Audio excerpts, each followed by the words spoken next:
yapın deputatı faktiki olaraq öz həmkarlarını, öz deputat yoldaşlarını, Milli Məclisdə oturanları sulkalıqda, mərdimazarlıqda, torba tikməkdə ittiham edib. Gəlin onun çıxışından qısa bir fraqmentə baxaq, sonra mənim də şərhlərim olsun. Şərab istemal eləmirəm. Narazılıq yaradar, krallar, narazılıq yaradar. Ona görə də bir qədər özümə qapanmış vəziyyətdəyəm. Mən 10 ildə hacıyam. Mən o necə deyirlər, Şeyx Nəsrullah demişlər, şərab istemal eləmirəm. Səyyad Aranın dedikləri deyir ki, Milli Məclisdə ona görə özümə qapanmışam ki, heç kimlə oturub durmuram ki, qorxuram. Açıq şəkildə deyir ki, qorxuram. Qorxuram ki, mənim deyəcəyim sözü aparıb başqalarına çatdıracaqlar, yuxarılara çatdıracaqlar. Bu çox dəhşətli bir vəziyyətdir, çox böyük ifşadır. Bəlkə də bu ifşaya görə biz hamımız Səyyad Arana yapıcı olsa da təşəkkür eləməliyik və ümid eləyək ki, o bu açıqlamadan sonra, bu müsahibədən sonra banditlə aparılıb dırnaqları çıxarılmayacaq. Açıq formada, tərtəmiz bu şəxs Milli Məclisdə necə idbar, iyrənc bir atmosferin olduğunu hamıya deyir. Yəni ehtimassızlıq bu deputatlar arasında. Allah qoymasa parlamentdir, xalqın seçilmiş nümayəndələridir. Görün hansı həddədir ki, bunlar 2-3 nəfər bir yerdə söhbət etməkdən, səmimi söhbət etməkdən qorxurlar, çəkinirlər. Niyə görə? Çünki biri gedib o birisinin sözün yuxarılara çatdırır.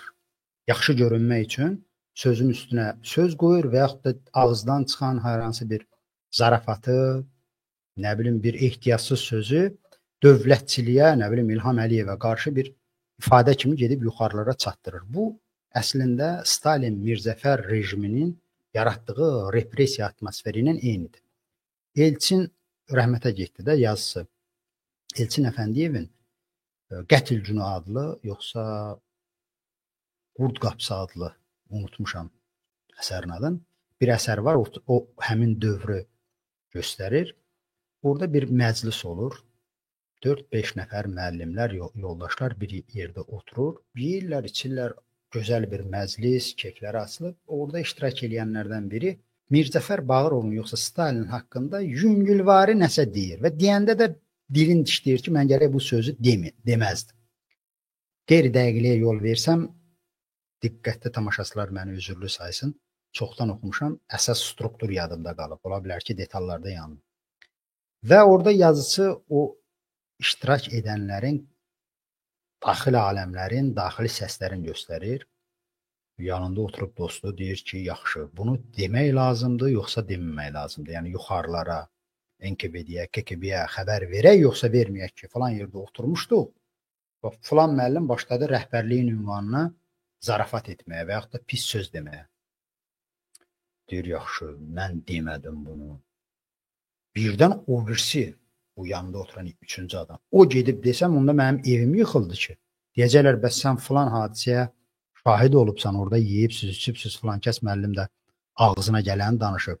Niyə görə bunu gəlib çatdırmamsan? Eyni daxili diyaloq bütün orada iştirak edənlərin hamısının içərisində baş verir.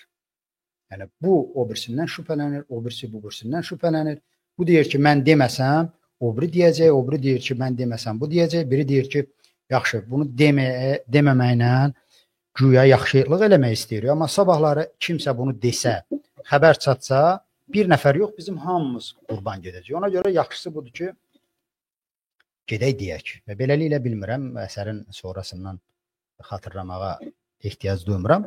Gedib beləcə o yeyib içib yüngülvari zarafat edən müəllim yoldaşların satırlar, göndərirlər güllələməyə. Bax, Səyyad Aranın dediyi mənzərə o mənzərədir ki, Milli Məclisin, hətta Azərbaycan hakimiyyətinin içərisindəki adamlar arasında münasibətlər, çuğulluq, işverənlik, mərdimazarlıq gəlib o həddə çatıb ki, bu adamlar iki kəlmə normal şəkildə söhbət eləyə bilmirlər. Qorxurlar Səyyad Aranın öz sözü ilə desək ki, dilimdən bir ehtiyatsız ifadə çıxar, sonra mənim basıb gözümü çıxardarlar.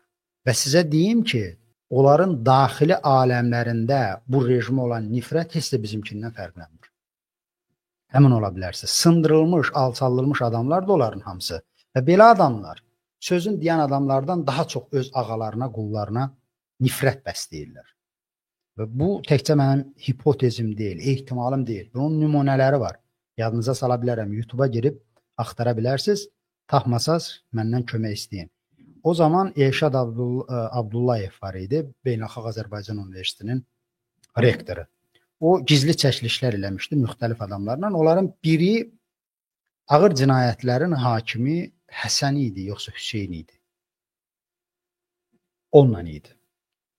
Ağır cinayətlərin hakimi idi və bu hakimə Azərbaycan hakimiyyəti ən alçaq sifarişli qərarları yerinə yetirmişdi. Hətta siyasi işlərin bir çoxuna da o baxmışdı. O adam Elşadla söhbət edir. Çox təəssüf ki, yayım ərəfəsində o videonu tapa bilmədim. Tapsaydım buradan ilə birbaşa baxardıq. Amma mənim dediklərim hamısı sübutlara dayanır. Narahat olmaya bilərsiniz, mənə əmin olun. Əmin olmayanlar da öz baxtarı tapsın. Orada Elşadla söhbət edir və ürəyə asılır. Deyir ki, bunlar bilirsən nə qədər əzlaf yaramaz və başqa ağır sözlər deyir ki, mən o söyüşləri dilə gətirə bilmirəm. Təxminən bizim hörmətli Qabil Məmmədovun ifadələri şəklində hakimiyyətə sözlər ünvanlayır ki, bax filan Qabilin dedikləri formada olanlar, hakimiyyətdəkilər, bilirsən necədirlər? Bunlar görməmişin biridirlər. Mənə dedilər ki, filan kəsi tutdum. Ondan nə bilim 3 milyon, 2 milyon aldılar, gətirib filan olmuşlar. Mənə ondan 100 manat da vermədilər. Sonra dedilər ki, aç burax, mən də buraxdım. Yəni bu nümunə onu göstərir ki, o adam tək deyil. O səs yazısı yayılandan sonra da yetim qorxusundan ürək partladı, öldü. Onu göstərir ki, bu yaltaq adamlar ki var, hakimiyyətə yallanan, nə bilim dilindən Ulu Öndər, onun layiqli davamçısı, düşməyən adamlar ki var, onlar özləri ilə tək qalanda ən qatı müxalifətçilərdən də kəskin sözlər deyir. Çünki bu insan təbiətidir. Adam, insan, bizim nə qədər vicdansız gördüyümüz, alçaq gördüyümüz insan olsun. Bunun bir təbiəti var da, bizim təbiətimiz, insanlıq humanist dəyərlərə meyillidir. Yəni pis nədir, yaxşı nədir bilirik. Bəzimizin iradəmiz çatmır, bəzimizin tamahı yol vermir ki, bu haqqı, ədaləti müdafiə eləyir. Amma bilirik, başa düşürük, əksəriyyət bunu başa düşür. O adamlar, o satqın gördüyümüz adamlar da bunu görür, içlərinə atır. Yəni mənəm, sən, o birisi də danışır, etiraz edir, yazır. O ehtirazımızı, o emosiyamızı ifadə edir. Bu yetimlər eləyə bilmir. Öz ürəkləri ilə danışır. Hətta həyat yoldaşları ilə, ailələri ilə, dostları ilə də danışa bilmir. Ona görə onların içərisində dəhşətli, amansız bir aqressiya var rejimə qarşı və bizim hamımızdan kəskin formada onlar öz ağalarını alçaldırlar. Ona görədir ki, Yeni Azərbaycan Partiyasının ən öndə gedən, ən intellektual, mən bunu zarafat üçün demirəm, bayaqki yayımımda dedim, Siyavuş Səyyad Aranı mən lap çoxdandan tanıyıram. Gənc jurnalistkən ondan çoxlu açıqlamalar almışam. Müxtəlif məsələlərlə bağlı ədəbiyyatla məşğul adamdır. Bilmirəm düz ədəbiyyatdan nə yazıb, nə hansı kitabı, hekayəni, şeiri yazıb. Amma ədəbiyyata meyilli adamdır. Biraz azadlıq ideyaları yəqin oradan doğub, danışır, başqa deputat həmkarlarından fərq olaraq. O zaman da jurnalistlərə açıq idi. Bəzi maraqlı fikirlər deyirdi, açıq fikirli ifadələr səsləndirirdi. Məsələn, ECB haqqında Yapon ideologiya şöbəsində işlədiyi halda yaxşı fikirlər demişdi, pozitiv fikirlər demişdi. Xalq Cəbhəsinin qərargahına gəlib, qurultayına gəlib çıxış eləmişdi. Belə bir insandır, mən onu idealizə eləmirəm. Bütün yapıcılar kimi o da bu şər rejiminin qurulmasında iştirak edib və qabaqda gedənlər olub. Sözümü ora gətirmək istəyirəm ki, hətta bu cür adam, bu cür hazırlıqlı adam öz həmkarları, öz əqidədaşları arasında danışa bilmir, qorxur, deyir ki, mənə torba tikəcəklər.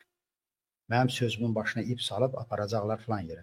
İndi bu cür deputatlar xalqın dərdini necə danışa bilər, əziz tamaşaçılar? Parlament sözü latın mənşəlidir, danışmaq, pağıl sözündən gəlib. Bugün elə fransızlar da danışmağa pağıl deyirlər. Yəni, ora insanlar yığışır ki, deputatlar yığışır ki, xalqın dərdindən, sərindən, problemlərindən danışsınlar, yol tapsınlar. Məlum olur ki, bizim deputatlar nəinki xalqın dərdi səri, heç öz dərdi səri, problemləri, sevincləri haqqında danışa bilmirlər. Birazdan onların ağzına skoç bağlayıb göndərəcəklər o vəziyyətə. Yalnız deyəcəklər ki, bax bu mandat ki var, səs vermək üçün onlar üçün istifadə edin.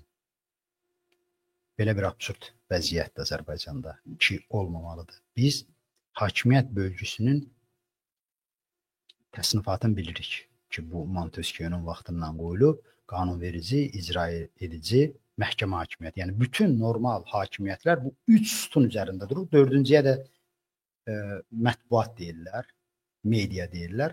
O qeyri-rəsmidir, amma əsas rəsmi olaraq hakimiyyətin 3 qolu var. Qanunverici, bizdə parlament gedir, prezident, icra edici, Nazirlər Kabinetindən bir yerdə məhkəmə hakimiyyəti.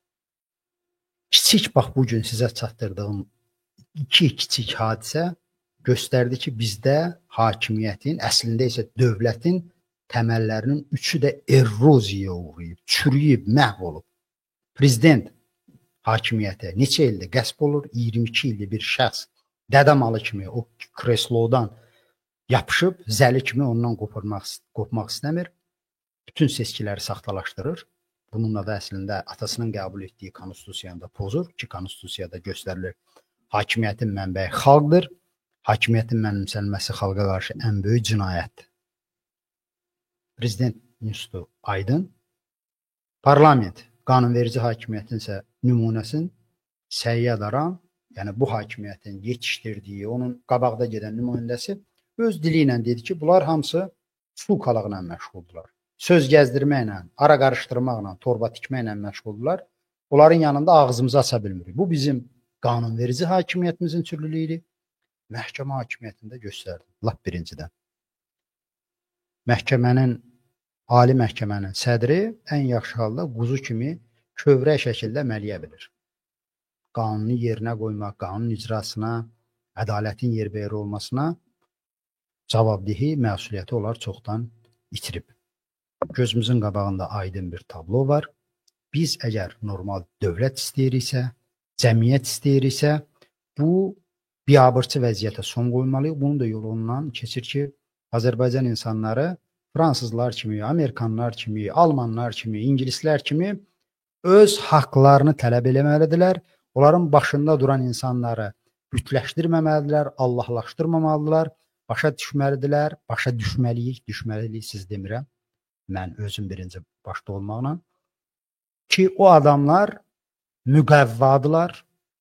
Müqəvva olmayanlar da belə, hətta lap yaxşı işləyənlər də belə biz onlara borcu deyirik, onlar bizə borcudur. Çünki vətəndaşların, dövlətin verdiyi maaş, əmək haqqı hesabına oradadır.